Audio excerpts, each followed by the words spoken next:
Hello student, welcome back to my channel. तो आज की वीडियो में मैं आपके हिंदी काव्य बीए फर्स्ट सेमेस्टर का ऑब्जेक्टिव टाइप मॉडल पेपर लेके आई हूँ। जैसे कि मैं लगातार आप लोगों के सभी सब्जेक्ट के मॉडल पेपर की वीडियोस अपलोड कर रही हूँ, तो आज की वीडियो में मैं हिंदी काव्य न्यू बैच 2023-24 में जिन बच्चों का एग्जाम है उनके लिए ये मॉडल पेपर कि सारे क्वेश्चन बहुत ही ज़्यादा इम्पॉर्टेंट है, क्योंकि यहाँ से आपके एग्जाम में क्वेश्चन ज़रूर फंसेंगे, इसलिए इस वीडियो को पूरा देखिएगा। तो चलिए वीडियो को स्टार्ट कर दें। और अगर आप मेरे चैनल पे नए हैं तो चैनल को सब्सक्राइब करना ना भूलिएगा, क्योंकि मेरे चैनल पे आपके बीए के सभी सब्जेक्ट के सभी सेमेस्टर की पढ़ाई होती है और साथ ही साथ आपको model paper, important question answer की वीडियोस प्रोवाइड की जाती है। तो चलिए आपका पहला क्वेश्चन देखते हैं। विनय पत्रिका के रचयिता हैं, तो जैसा कि आपका आंसर है तुलसीदास। तुलसीदास किसके रचयिता हैं? विनय पत्रिका के रचयिता हैं। तो याद कर लीजिएगा, आंसर आपका ऑप्शन नंबर 3 आपका करेक्ट आंसर है। रामचंद्रिका की रचना है। रामचंद्रिका को किसने लिखा? केशवदास। केशवदास की रचना है रामचंद्रिका। तो ऑप्शन नंबर 1 आपका करेक्ट है। अब देखते हैं आपका थर्ड क्वेश्चन।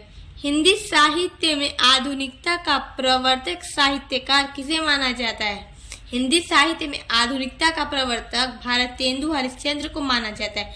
आपका ऑप्शन नंबर 3 करेक्ट है। आपका अगला महत्वपूर्ण प्रश्न है, पल्लवन के रचयिता हैं। पल्लवन के रचयिता कौन है? सुमित्रा नंदन पंत। तो याद रखिएगा, पल्लवन के रचयिता, या ऐसे दे सकता है सुमित्रा नंदन पंत की रचयिता है। यहाँ पे 3-4 दे देगा, जिसमें आपको पल्लवन ऑप्शन देख के करेक्ट लगाना होगा। तो देखिए, पल्लवन के रचयिता है सुमित्रा नंदन पंत। आपका ऑप्शन नंबर 1 करेक्ट है। और देखिए, मैं पेंसिल से इसलिए मार्क्स कर देती हूँ ताकि आप लोग स्क्रीनशॉट ले तो फिर से रिवीजन कर सकें। द्विवेदी युग की रचना नहीं है। कौन सी द्विवेदी युग की रचना नहीं है? प्रिय प्रवास, भारतीय भारती, आंसू या साकेत? आंसू। आंसू किसकी रचना नहीं है? द्विवेदी युग की रचना नहीं है। आपका ऑप्शन नंबर 2 करेक्ट है। कामायनी किस युग की रचना है? छायावादी युग की। और कामायनी किसने लिखा है? जयशंकर प्रसाद ने। तो कामायनी किस युग की रचना है? छायावादी युग की। निम्नलिखित में से किस पत्रिका का संपादन पंडित प्रताप नारायण मिश्र ने किया है? ब्रह्मांड का। ऑप्शन नंबर 4 करेक्ट है। स्टूडेंट, आज की वीडियो में मैं जितना भी आपको एमसीक्यू बता रही हूँ सभी बहुत ज़्यादा इम्पॉर्टेंट हैं, क्योंकि 2023 और 24 की परीक्षा में ये पूछे जाएंगे। और मैंने भी अभी बहुत सारे एमसीक्यूज की वीडियोस अपलोड करूंगी आप लोगों के लिए, जिससे आप अपने एग्जाम की तैयारी को अच्छा कर सकें। तो देखिए अपना अगला इम्पॉर्टेंट क्वेश्चन, निम्नलिखित में से प्रयोगवादी कवि कौन है? प्रयोगवादी कवि कौन है? अगेय। ऑप्शन नंबर 4 आपका करेक्ट है। वीर गाथा काल के कवि हैं। वीर गाथा काल के कौन से कवि हैं? तो आपका ऑप्शन नंबर 1 देखिए, सूरदास, नंबर 2 केशव भूषण या चंदबर दाई। तो चंदबर दाई आपका ऑप्शन नंबर 4 करेक्ट है। अब देखिए, प्रगतिवादी कवि नहीं है। अब देखिए, नहीं है, ध्यान दीजिएगा, है या नहीं है? प्रगतिवादी कवि नहीं है। तो कौन नहीं है? भवनी प्रसाद मिश्र। क्या नहीं है? प्रगतिवादी कवि। आपका ऑप्शन नंबर 4 करेक्ट है।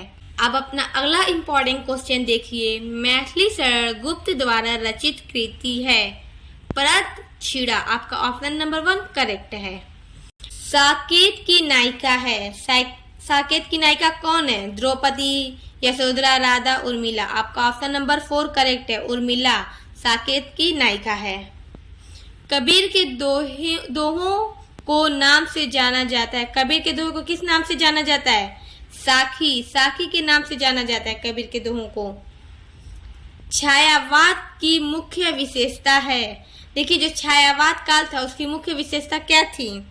उसकी मुख्य विशेषता यह थी कि प्रकृति का सूक्ष्म चित्रण होता था इस काल में। निम्नलिखित में कौन सा ग्रंथ आदिकाल का है? आदिकाल का कौन सा ग्रंथ है? बिसुलदेव रासो। बिसुलदेव रासो किस काल का है? आदिकाल का ग्रंथ है। ऑप्शन नंबर 2 आपका करेक्ट है। और देखिए स्टूडेंट, आप लोग चाहें तो स्क्रीनशॉट भी ले सकते हैं, जिससे आप लोग बाद में रिवीजन कर सकें। अपना अगला महत्वपूर्ण इंपॉर्टेंट क्वेश्चन देखिए क्या है? नई कविता का आरंभ माना जाता है किस सन से? नई कविता का आरंभ माना जाता है 1943 से आपका ऑप्शन नंबर 3 करेक्ट है। देख लीजिए 1943 से, ये एग्जाम में पूछ सकते हैं, ये बहुत ही इंपॉर्टेंट है क्योंकि आपका टाइटल ही क्या है, हिंदी काव्य। तो देखिए नई कविता का आरंभ माना जाता है 1943 से। ऑप्शन नंबर 3 करेक्ट है। अब देखिए अपना अगला इंपॉर्टेंट क्वेश्चन, वार सप्तक के कवि हैं। कौन कवि है वार सप्तक के? अगेय है और ये बहुत ही फेमस कवि भी हैं। भिखारी दास कवि हैं। भिखारी दास किस काल के कवि हैं? भक्ति काल के। आपका ऑप्शन नंबर 1 करेक्ट है। और फ्रेंड देखिए आज की वीडियो में मैं जितना भी आपको ऑब्जेक्टिव क्वेश्चन बता रही हूँ सभी बहुत इंपॉर्टेंट है। मैं बहुत इंपॉर्टेंट क्वेश्चन आपको बताती हूँ जिससे आप एग्जाम में आने वाले प्रश्नों को हल कर सके आसानी से, ताकि पेपर आपको मिले तो आपको परेशानी ना हो, आप लोग इजिली सब कुछ सॉल्व कर लें। रीति मुक्त काव्य धारा के कवि हैं। रीति मुक्त काव्य धारा के कवि हैं घनानंद। ऑप्शन नंबर 1 करेक्ट है।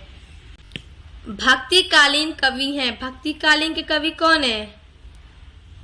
कुंभन दास। कुंभन दास किस काल के कवि हैं? भक्ति काल के कवि।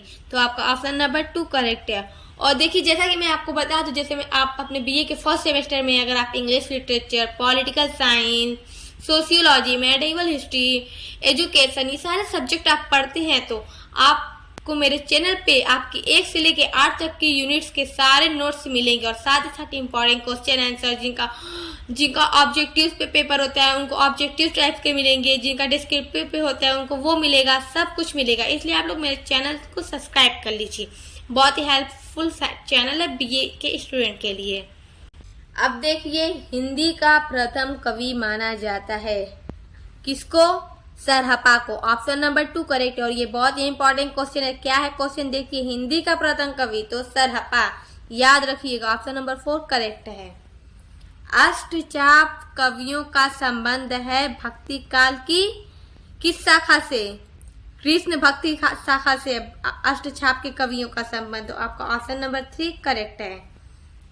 आदि काल को वीर गाथा काल का नामकरण किया, यानी आदि काल को और किस नाम से जाना जाता है? तो वीर गाथा काल से। तो ये किसने कहा? तो आचार्य रामचंद्र शुक्ल ने आदि काल को वीर गाथा काल भी कहा, तो इन्हीं ने इसका नामकरण किया। तो ऑप्शन नंबर 3 आपका करेक्ट है। भक्ति आंदोलन का श्रेय जाता है रामानुजाचार्य को। किसका श्रेय जाता है? भक्ति आंदोलन का। तो आपका ऑप्शन नंबर 2 करेक्ट है। अब देखिए आपका दूसरा इंपॉर्टेंट क्वेश्चन, हिंदी साहित्य को आदि काल के लिए सिद्ध सामंत काल नाम दिया है। किसने दिया है? राम कुमार वर्मा ने। ऑप्शन नंबर 3 करेक्ट है। अब देखिए अगला इंपॉर्टेंट क्वेश्चन, हिंदी साहित्य के किस काल को स्वर्ण युग कहा जाता है? हिंदी साहित्य के किस काल को स्वर्ण युग का काल कहा जाता है? भक्ति काल को स्वर्ण युग का काल कहा जाता है हिंदी साहित्य में। निम्नलिखित में से रीतिबद्ध धारा के कवि कौन नहीं है? अब देखिए ये जो कौन रीतिबद्ध धारा के कवि नहीं है? द्विज देव, यानी कि चिंतामणि, मतीराम, पद्माकर, ये कैसे कवि है? रीतिबद्ध धारा के कवि हैं। और द्विज देव रीतिबद्ध धारा के कवि नहीं है। तो आपका ऑप्शन नंबर 2 करेक्ट है। अब देखिए अपना अगला इंपॉर्टेंट क्वेश्चन, वीर गाथा काल की प्रमुख विशेषता है। इस काल की क्या विशेषता है? वीर गाथा काल की युद्धों का सजीव चित्र। जो वीर गाथा काल की आप लोग रचना पढ़ेंगे तो उसमें आपको युद्धों का सजीव चित्र देखने को मिलेगा। तो यही इसकी प्रमुख विशेषता है। अब अपना नेक्स्ट क्वेश्चन देखिए, रीति काल का अन्य नाम है, यानी रीति काल को और किस नाम से जानते हैं? श्रृंगार काल से। रीति काल को श्रृंगार काल के नाम से जानते हैं। आपका ऑप्शन नंबर 3 करेक्ट है। अब देखिए तुलसी ने श्री रामचरितमानस की रचना की है, किस भाषा में की है? अवधी भाषा में। तो ऑप्शन नंबर 3 करेक्ट है। द्विवेदी युग की कविता को कहा जाता है, इतिवृत्तात्मक कविता को कहा जाता है द्विवेदी युग की। तो आपका ऑप्शन नंबर 1 करेक्ट है। सो स्टूडेंट इसी तरह के इंपॉर्टेंट ऑब्जेक्टिव क्वेश्चंस के लिए मेरे चैनल को सब्सक्राइब करें। अब मिलते हैं नेक्स्ट वीडियो के साथ।